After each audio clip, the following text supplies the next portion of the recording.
సిద్ధు మూసేవాలా మాజీ మహారాష్ట్ర మంత్రి బాబా సిద్దికి హత్య కేసులో కీలక నిందితుడైన అన్మోల్ బిష్నోయ్ ను అమెరికా నుంచి భారత్ కు అప్పగించారు.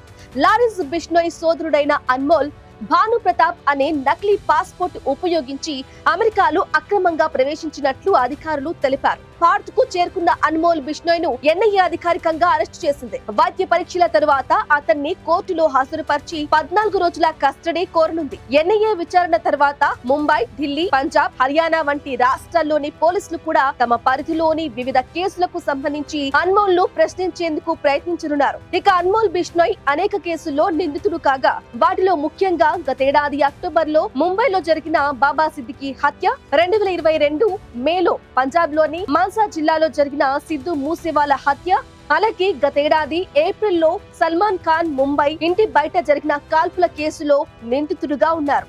ఈ విషయంలో బాబా సిద్దికి కుమారుడు మాజీ ఎమ్మెల్యే అయిన జీషన్ సిద్దికి అన్మోల్ ను అప్పగించే విషయంపై అమెరికా అధికారులతో చాలా నెలలుగా సంప్రదింపులు జరిపారు. అన్మోల్ బిష్నోయ్ కు మా నాన్నకు ఎలాంటి సంబంధం లేదు కాబట్టి ఈ హత్య వెనక ఉన్న ముఖ్య సూత్రధారి ఎవరో తెలుసుకోవడం చాలా అవసరం. ఇది సుపారీ హత్యలా కనిపిస్తోంది. అతను భారత్ గడ్డపై అడుగు పెట్టిన తర్వాత న్యాయ వ్యవస్థ తమకు తప్పకుండా న్యాయం చేస్తుందని నేను నమ్ముతున్నానని గతంలో తెలిపారు. సమాజ భద్రత దృష్ట్యా కూడా ఈ వివరాలు తెలుసుకోవడం చాలా ముఖ్యమని జిషన్ సిద్దికి అభిప్రాయపడ్డారు.